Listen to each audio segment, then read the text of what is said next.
Welcome back from Knights to Kings. Yan ang nangyari sa mga magigiting na manlalaro ng Colegio de San Juan de Letran matapos silang itumba ang 5-time champions na San Beda Red Lions sa finals ng NCAA Seniors Basketball Tournament. At kasama natin ngayong gabi ang Knights sa panguna ng kanilang assistant coach na si Coach Al Habez Ogahayon at ang players na sina Ray Nambatak, Joe Marisoliano, McJur Luiz, Felix Aprico, Ray Publico, Kier John Quinto, Jeric Balanza, John Paul Calvo, Matthew Bernabe, Chris Antoni De La Peña, Tommy Hedari, and Christian Balagasay. Congratulations, Tetra Knights! Yay! Woo! Congrats, hindi ako hiningal doon sa magbagit na lahat ng pangalan nyo. Unahin natin, Coach, kamusta ang feeling ng team ngayon 4 days after nyo mapanalo ang napaka-historic na championship? May hangover pa rin. May hangover pa rin. Actually, lahat kami hindi pa makaget over dun sa pagkapanalo na. Okay, nag-sink in na ba? Para sa kanila? Siguro. Okay, medyo nag-sink in na. Okay, unahin natin sa mga players. Si Ray, anong pakiramdam nung last 2 minutes kung saan hinabol kayo ng San Beda, lamang na 8 points and siguro sa karamihan ng team sa larong basketball, 8 points, 2 minutes ago, panalo na to eh. Pero ano pumasok sa isip niyo nung humahabol na sila? Medyo na taranta na ako ng konti na kasi nasa utak ko na talaga eh. Alam ko, eto na, panalo na. No. Konting push na talaga, konting tiyaga na. Then, suddenly, nahabol nga ng San Beda. So, pero ayun, din ko naman na yung kaba ko. So, parang nag-stick pa rin ako sa system. Alright. McJur, hindi ko lang malala kung ikaw yun o si Mark yung may hawak ng bola yung last 25 seconds. Yung naagawa pa niyo. Ako yun. Ikaw. Oo. Ano nangyari doon? Parang ina-anticipate niyo yung foul nun. Yung ba yung nangyari sa inyo? In-anticipate ko yung foul. Correct. Tapos di ko nakita yung tao sa likod ko na sundot yung bola. Okay. Tapos, ano ba instruction sa inyo? Basta spread the floor tapos wait for the foul. Okay, pero nung nangyari na yun, nung naagaw, naka-layup si Baser, anong pumasok sa isip mo bilang isa sa mga leaders sa team? At nag-timeout pa kayo, di ba? Anong napag-usapan yun? Yun nga, nag-usap-usap kami kasi na-down yung, parang dahil sa turnover ko, na-down yung teammates ko. Sinabi ko sa sarili ko na mali ako, babawi talaga ako. Okay. Lahat gagawin ko para makabawi. So, yun, kinausap ko sila kasi di namin na-convert yung last 6 seconds at Correct, na yung last shot. Oo. Yun, tinry ko silang i-cheer up. In-admit ko na kasalanan ko. Kaagad-agad doon. Oo, sa nag-huddle huddle. kami. Alright. Kasi nagkaroon kami ng time kasi lumabas yung confetti. Yung extra time. Okay, Oo, tama. Yun, nag-usap-usap kami. Okay. Yun, luckily naagaw ko yung first possession ng overtime. Okay, at doon na nagsimula na yun. Okay. John Marie, para sa'yo, 19 points. Tama ba? Game 3, big difference sa nangyari sa first 2 games and sa Final 4. Anong nakain mo nung araw na yun? Paki-explain. Anyari? Para gumanda mo bigla. Mas nag-focus ako sa Game 3. Okay. Kasi nga yung binase ko yung laro namin sa Game 1 tsaka sa Game 2. Okay. Yung Game 2 namin, ang sama talaga ng laro namin. Halos lahat, si Mark lang ata yung maganda yung nilaro namin. Okay. Kasi nga, parang nung nangyari kasi, yung Game 1 pagkapanalo namin, mas nag-focus kami after ng laro. After ng laro, okay. Pagdating ng laro, yung utak namin wala sa laro. Nawala. So, aminado kayong game 2 medyo hindi kasing Iniisip handa na namin game yung one. mangyayari. Talaga? Celebration. Excited. Okay lang, nakuha niyo pa rin. At least honest ka, no? Okay, pero for you ba, tinanggap mo ba bilang challenge? Kasi siyempre, yung focus and depensa ng San Beda, doon kina K-Rax, kina Ray, kina Mark, para sa'yo ba hamon yun sa'yo na, teka lang, kaya kong pumuntos eh. Kung iwanan niyo ako, pupuntos ako. Yun yung sabi sa akin ni Coach. Yun, Mas okay. nakafocus sila sa kila Ray, kila Mark, Keras. Kaya sabi din sa akin ni Mark, pag binigay sa'yo, sigurado open ka. Tira mo, kunin mo yung kumpiyansa mo. Ganda. At hindi biro yung ginawa mo. 9 out of 12.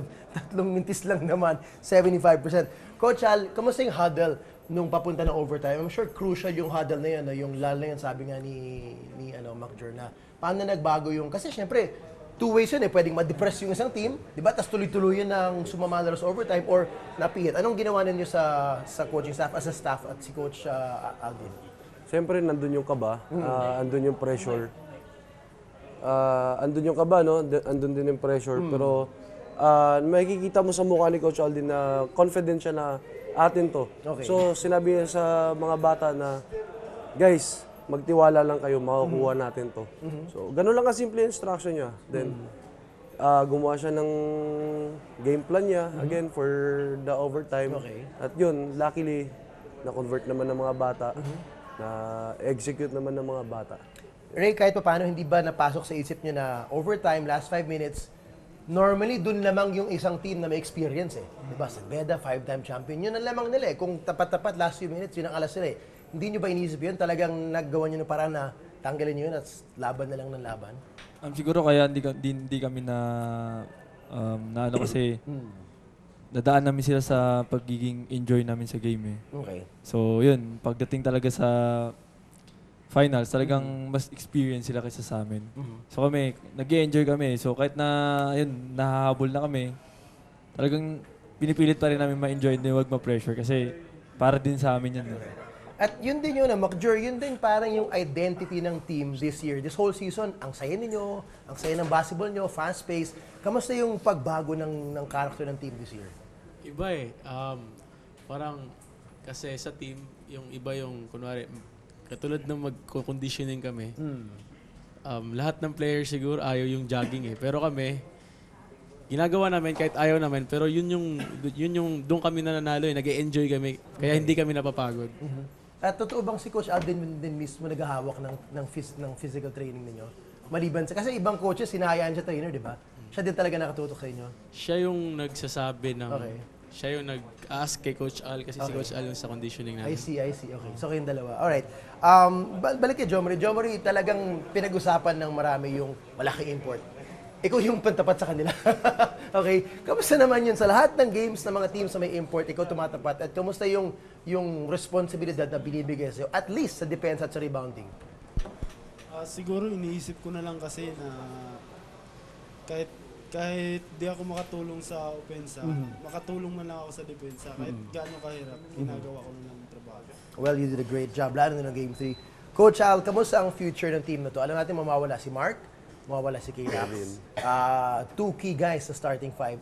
Kamusta yung movement nito? I mean, of course, sa Beda, marami din nag-graduate sa kanila. Pero ang ganda ng competition sa NC, anong future ng Letran?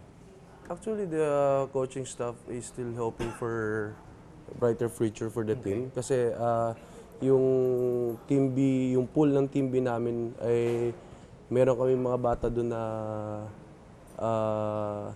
possible na papalit doon sa slots na Handa na. mawawalan. Okay, handa na umangat. Okay. Ray, para sa'yo, okay, mawawala na yung dalawa. Kayong dalawa siguro ni Macjur talaga ang mapupush them to be more of a leader. Anong natutunan nyo this year, with this experience this year, na magiging tulong para mahanda kayo for that leadership role next season? Yun nga, yung natutunan namin kay Rax, kila Mark, yung leadership nila. Then yung pagiging vocal nila sa team. Okay. Na kahit na lamang yung kalaban, andun pa rin sila para i-push kami na di pa tapos ang laban. Mahabol natin yan at mananalo tayo. So yun yung natutunan namin na. And then next year, yun yung dadalhin namin. Okay. Macjur, ano ba naging sikreto ni Coach Aldin this year? Rookie coach, hindi madali na maisalang sa ganung sitwasyon and nabago niyo yung kultura kagad sa inyo, and you think yung ginawa niyo yun, crucial din yun sa pagtuloy ng programa the next few years? Siguro yung pinush niya kami na i-surrender yung sarili namin sa system niya. Okay. Yun. Kasi nung una, honestly, di din kami naniniwala eh. At least honest kayo. Okay. Nung una talaga kasi... Nung first part ng season. Oo. Pero nung nakita niyo yung nananalo kayo na nananalo. natutunan namin.